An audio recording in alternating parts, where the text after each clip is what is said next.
Doctor Baba Saheb Ambedkar open university.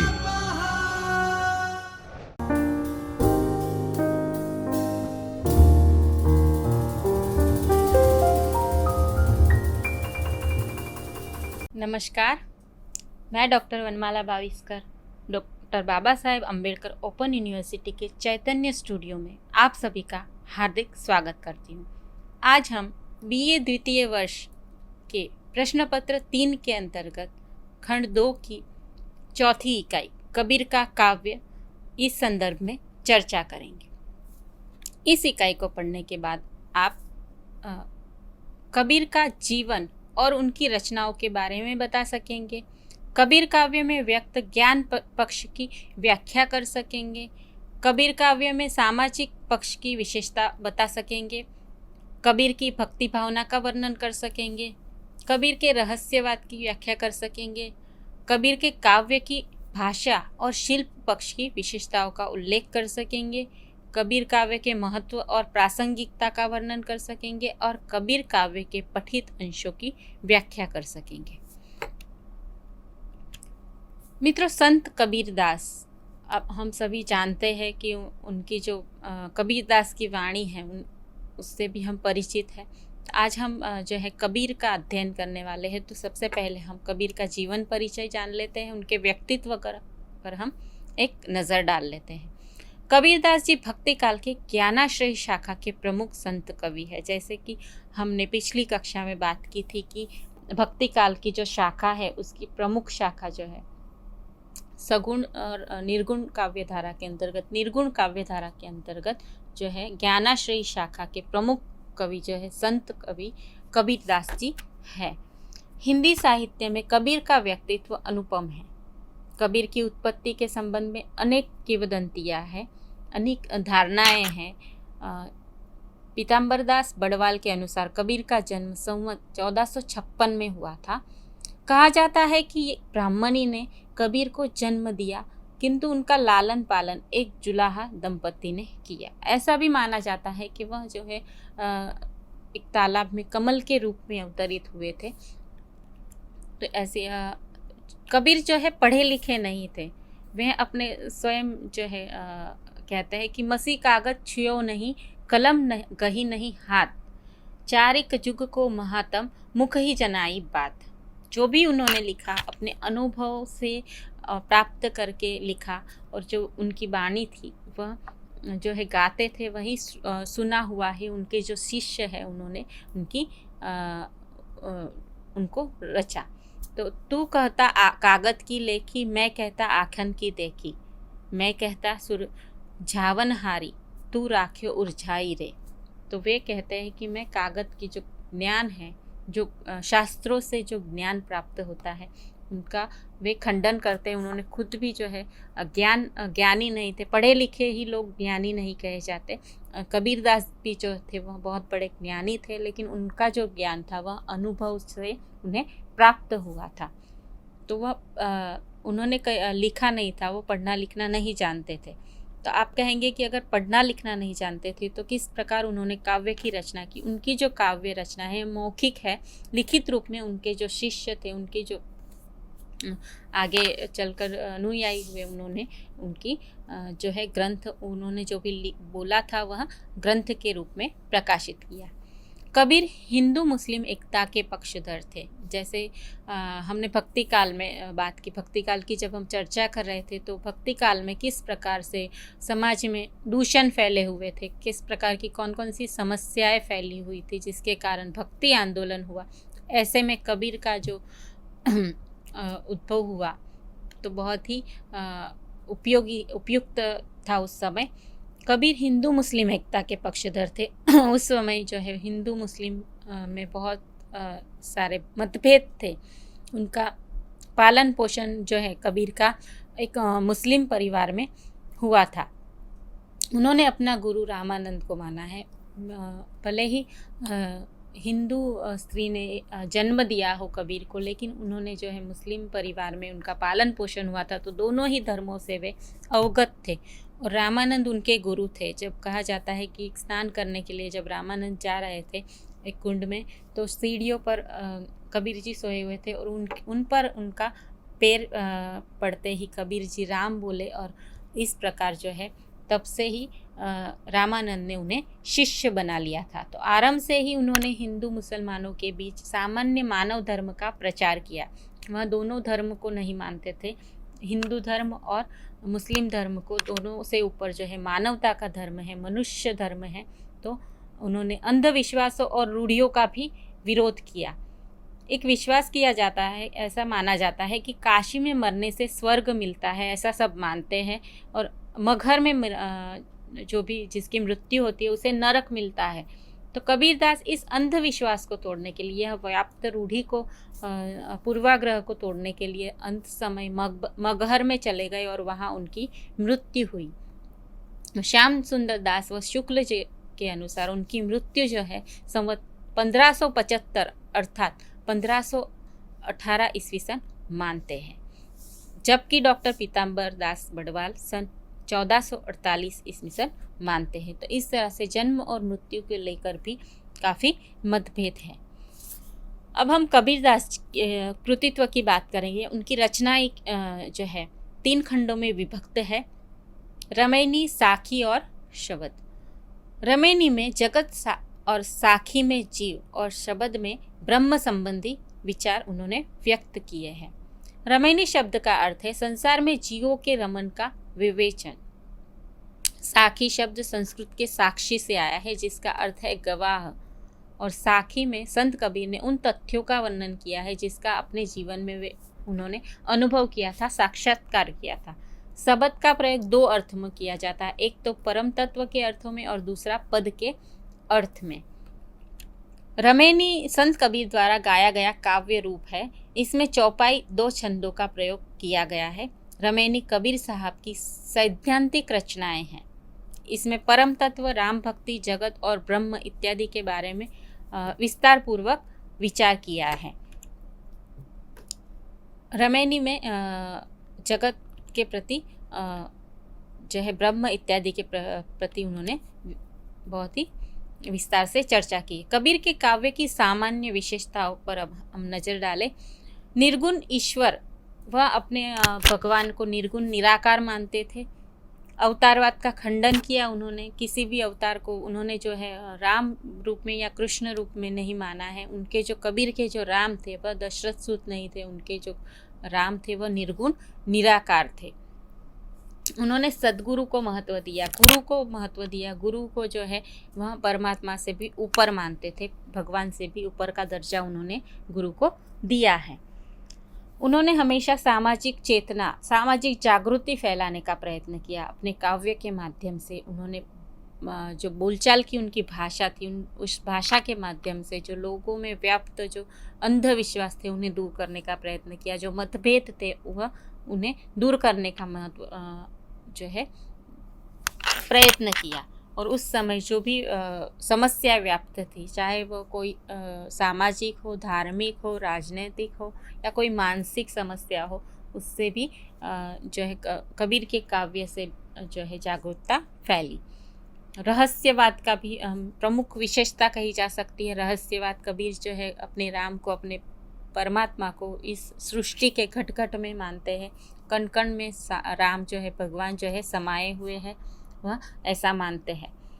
नारी के प्रति उनका जो दृष्टिकोण है बहुत ही कटु है। उस समय शायद उस नारी की जो परिस्थिति थी, उस नारी को भोग की वस्तु माना जाता था और इसीलिए उस समय के अनुसार नारी के जो है के प्रति उनका जो दृष्टिकोण है वह कटु, माया का जो स्वरूप है उसे माना गया है।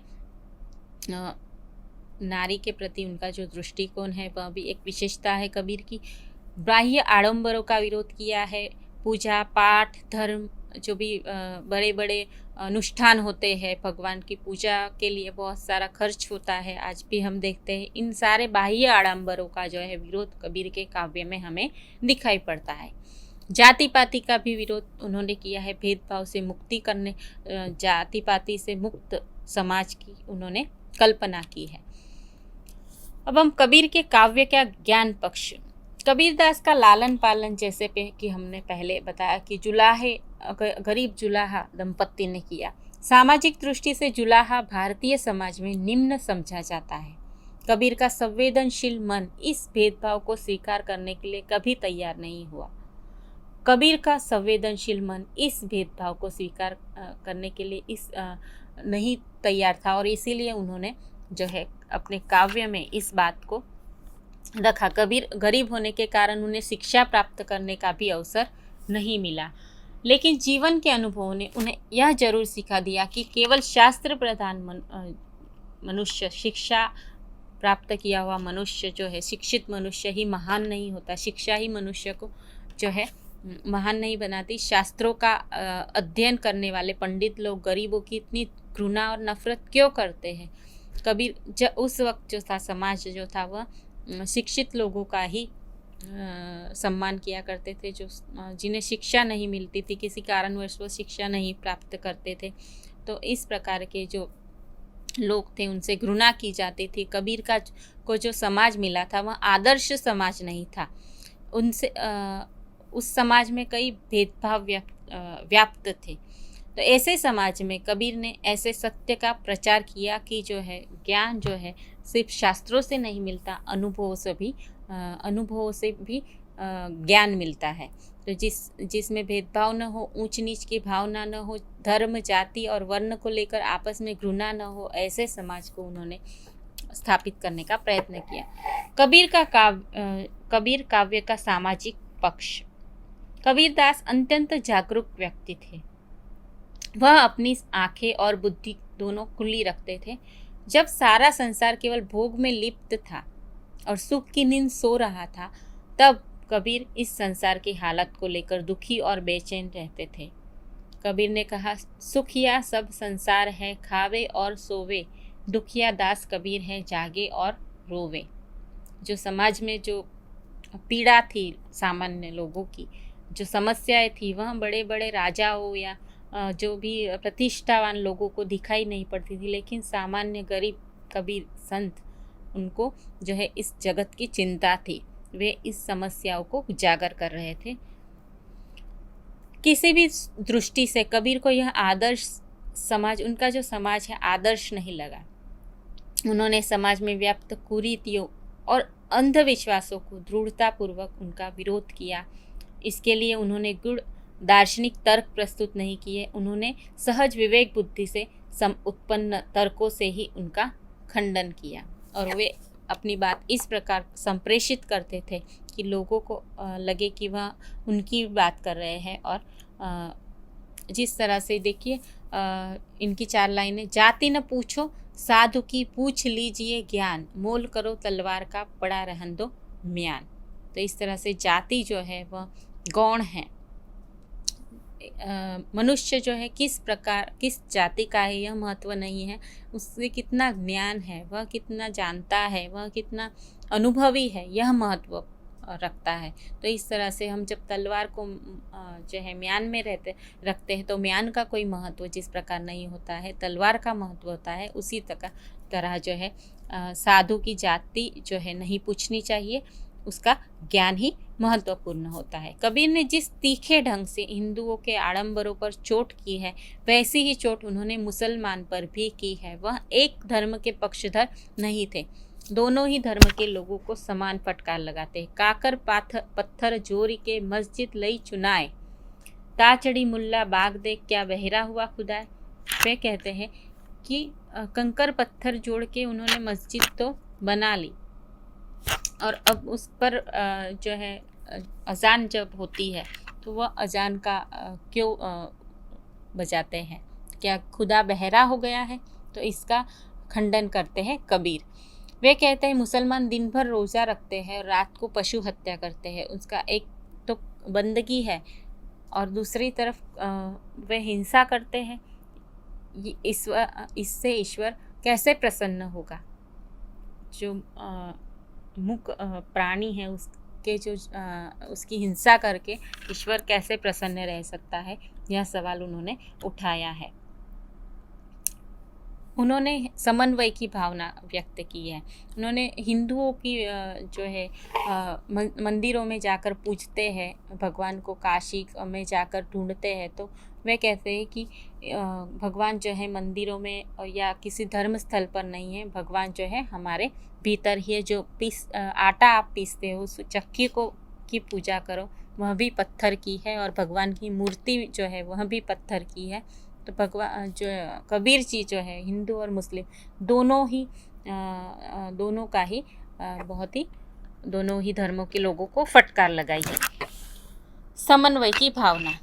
हिंदू कहे मोहि राम पियारा, तुर्क कहे रहमाना, आपस में दो लड़ी मुए, मरम न को जाना। तो इस तरह से कबीर जी जो कहते हैं, उस समय जो समाज था, उस समाज में जो लोग थे अपने अपने धर्म को लेकर अपने अपने धर्म का प्रचार करते थे और लड़ते थे आपस में। तो कबीर कहता है कि हिंदू जो है कहता है कि मुझे राम प्यारे है, पर राम का जो सही अर्थ है, सही मर्म है, वह भी उन्हें नहीं पता। दोनों आपस में लड़ते हैं। कबीर कहते हैं हिंदू राम के भक्त है और तुर्क मुस्लिम जो है रहमान उनको प्यारे हैं। इसी बात पर दोनों लड़ लड़ के मौत के मुंह में जा पहुंचते हैं। तब भी दोनों में से कोई सच को नहीं जान पाता। कबीर की भक्ति भावना पर हम प्रकाश डालते। उनकी जो भक्ति भावना है रहस्यमयी है। जब मैं था तब हरि नहीं, अब हरि है मैं नाही, सब अंधियारा मिट गया दीपक देखा माही। जब मैं अर्थात माया, मोह, लोभ, ये सारी संसारिक चीज़ें जो है मैं सब मिट जाता है, तब जब तक मैं रहता है तब तक हरि नहीं होता है। और जब हरि जो है भगवान की हमें परमात्मा के साक्षात्कार होते हैं, तब जो है हमारे अंदर माया, मोह, लोभ जो है सब नाश हो जाता है उन सभी का। तो सभी अंधियारा सब हमारी संसार में जो है अंधेरा फैला देते हैं। हमारे जो हम अहंकार में जब मैं अपने अहंकार में डूबा था तब प्रभु को न देख पाता था, लेकिन जब गुरु ने ज्ञान का दीपक मेरे भीतर प्रकाशित किया, तब अज्ञान का सब अंधकार मिट गया।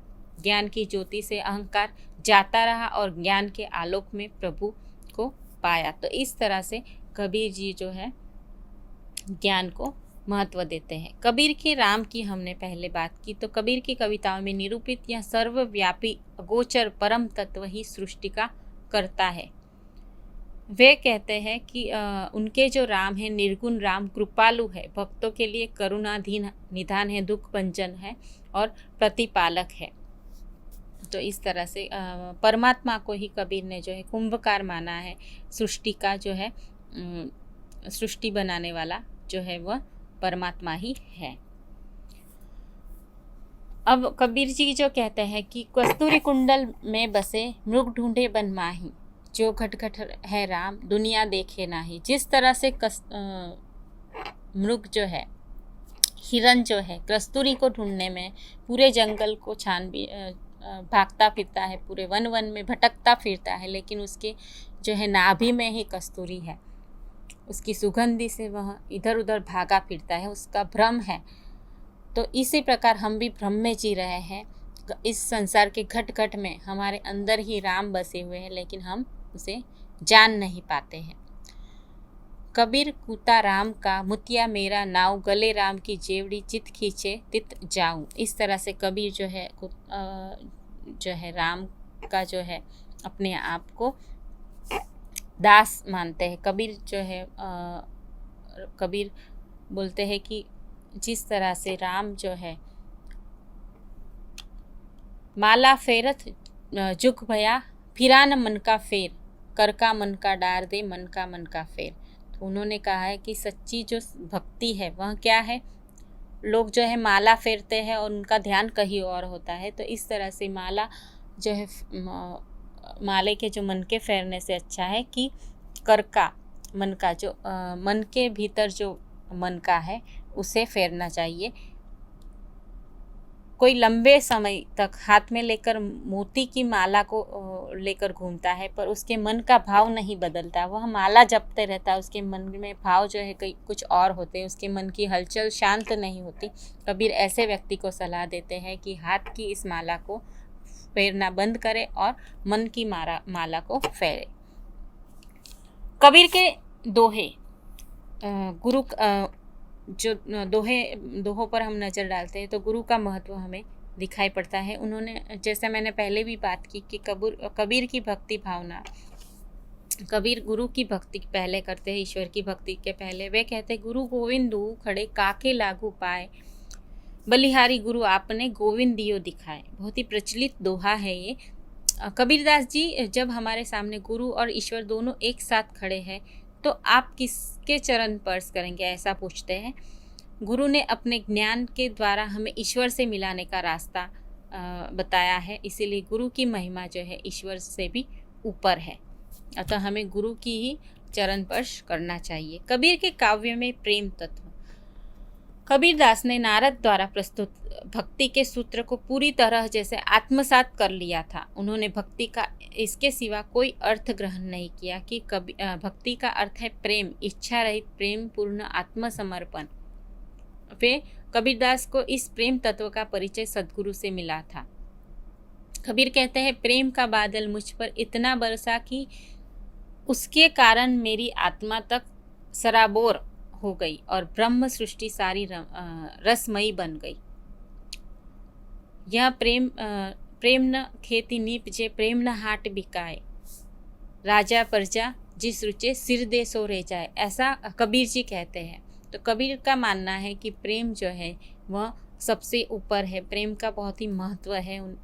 प्रेम का बहुत ही उन्होंने महत्वपूर्ण बात बताई है प्रेम के संबंध में कि प्रेम जो है वह ना बाजार में बिकता है और ना ही किसी खेती में उत्पन्न होता है। प्रेम जो है किसे प्राप्त होता है, जो हमें सिर दे सो ले जाए। राजा प्रजा सभी के लिए प्रेम जो है समान रूप से है, लेकिन जो आत्मसमर्पण कर देता है वही प्रेम प्राप्त कर सकता है।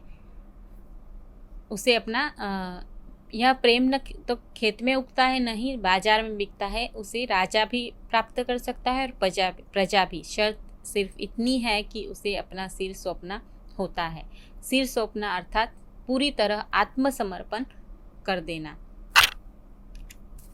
कबीर के काव्य पर नाथों और सिद्धों का भी प्रभाव देखा जा सकता है। कबीर की साखियों पर गोरखनाथ आदिकाल के जो नाथ साहित्य के जो कवि हुए, गोरखनाथ नामदेव जी की साखी का प्रभाव भी कबीर के काव्य में दिखाई पड़ता है। गोरखनाथ की तरह से कबीर ने भी अपनी साखियों में दोहा जैसे छोटे छंदों में अपने उपदेश दिए। कबीर जी कहते हैं, दुख में सुमिरन सब करे, सुख में करे न कोई, जो सुख में सुमिरन करे दुख काहे को होय। यहाँ पर हम कबीर की नाम स्मरण जो विशेषता है उस पर जो है कबीर ने नाम स्मरण को महत्व दिया है। कबीर कहते हैं कि नाम स्मरण बहुत ही महत्वपूर्ण है। दुख में ही सुमिरन सब लोग करते हैं, लेकिन सुख में भी सुमिरन करना चाहिए। अगर सुख में सुमिरन करेंगे, नाम स्मरण करेंगे तो दुख ही नहीं होगा। तो लोग जैसे दुख में भगवान का नाम जपते हैं और सुख में भूल जाते हैं, तो कबीर जो है सही राह दिखाते हैं प्रजा को कि सुख जब आए तो भगवान को भूलना नहीं चाहिए। अगर सुख में भी भगवान को याद करेंगे तो दुख हमारे पास कभी भी नहीं आएगा। कबीरदास जी जो है उन्होंने समाज में के भीतर जो है नीति, व्यावहारिकता, किस तरह से व्यवहार करना चाहिए, किस तरह से जो है नीति के से संबंधित उनके दोहे जो है वह एक मनुष्य को अच्छा इंसान बनाते हैं, उसमें जो है मूल्यों का सर्जन करते हैं। जब मनुष्य में यह भावना, अच्छे मूल्यों का सिंचन होगा तो अच्छा समाज का भी निर्माण होगा। तो इसीलिए उन्होंने जो है अपने नीति के दोहों के द्वारा जो है लोगों को सीख दी है कि बुरा जो देखन में चला, बुरा न मिलिया कोई, जो दिल खोजा आप ना, मुझसे बुरा न कोई। हमें दूसरों को की बुराइयों को देखने से पहले हमें अपने अंदर भी झांक लेना चाहिए कि हमारे अंदर भी कई सारी बुराइयां होती हैं। तो मानुष दूसरा जो दोहा है उनका नीति संबंध, मानुष जन्म दुर्लभ है, देह न बारंबार, तरवर थे फल झड़ी पड़िया, बहुरी न लागे डारी। अर्थ, मानव जन्म पाना कठिन है, यह शरीर बार बार नहीं आता मिलता। जो फल वृक्ष से नीचे गिर पड़ता है वह पुनः उसकी डाल पर नहीं लगाया जा सकता। तो इस तरह से जीवन जो है, जीवन की महत्ता बताई है कबीर जी ने। तो आज भी जब लोग कई सारी मानसिक परिस्थितियों से जूझते हैं, समस्याओं से जूझते हैं, तो कबीर का जो ये दोहा है बहुत ही उनके लिए महत्वपूर्ण है। जीवन को वह ऐसे ही नष्ट कर देते हैं, कोई भी समस्या को जो है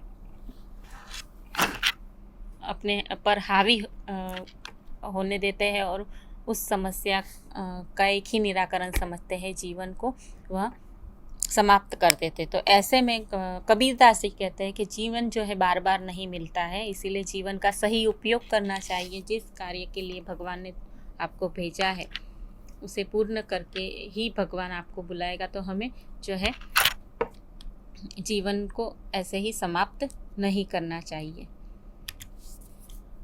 इसीलिए पानी केरा बुदबुदा असमानस की चात, एक दिन छिप जाएगा जो तारा प्रभात। जिस तरह से तारे जो है सुबह सुबह जो है विलीन हो जाते हैं, छिप जाते हैं, उसी तरह से एक दिन देह भी जो है नष्ट हो जाएगा। इसीलिए जो मनुष्य जो है वह मनुष्य का शरीर जो है क्षणभंगुर है, मनुष्य का जीवन क्षणभंगुर है। तो इसीलिए हमें अपना जीवन जो है आनंद से बिताना चाहिए, सभी से प्रेम से व्यवहार करना चाहिए। तो कबीर के जो है इस प्रकार के बहुत सारे नीति के दोहे हैं। बड़ा हुआ तो क्या हुआ, जैसे पेड़ खजूर, पंछी को छाया नहीं, फल लागे अति दूर। कौन कौन से मनुष्य में गुण होने चाहिए, कौन कौन से गुण नहीं होने चाहिए, दुर्गुणों को कैसे त्यागना चाहिए, इस संबंध में बात की है कि खजूर के पेड़ के समान बड़ा होने का क्या लाभ, जो ना ठीक से किसी को छांव दे पाता है और ना ही फल सुलभ। खजूर का पेड़ जो है वो बड़ा तो होता है लेकिन छांव भी नहीं दे पाता और फल भी नहीं। तो इस तरह से जो है हमें कबीर के काव्य शिल्प पक्ष पर भी हम नज़र डालेंगे। अगली कक्षा में उनकी भाषा के संबंध में भी हम बात करेंगे, उनके काव्य रूपों के संबंध में भी अगले कक्षा में हम बात करेंगे। आज हमने उनके जो दोहे हैं नीति के संबंधित उसकी बात की, कबीर का परिचय प्राप्त किया और कबीर के जो काव्य की विशेषता है उनकी भी चर्चा की। आज की कक्षा का हम समापन करेंगे। आज्ञा दीजिए, नमस्कार। स्वाध्यायः परः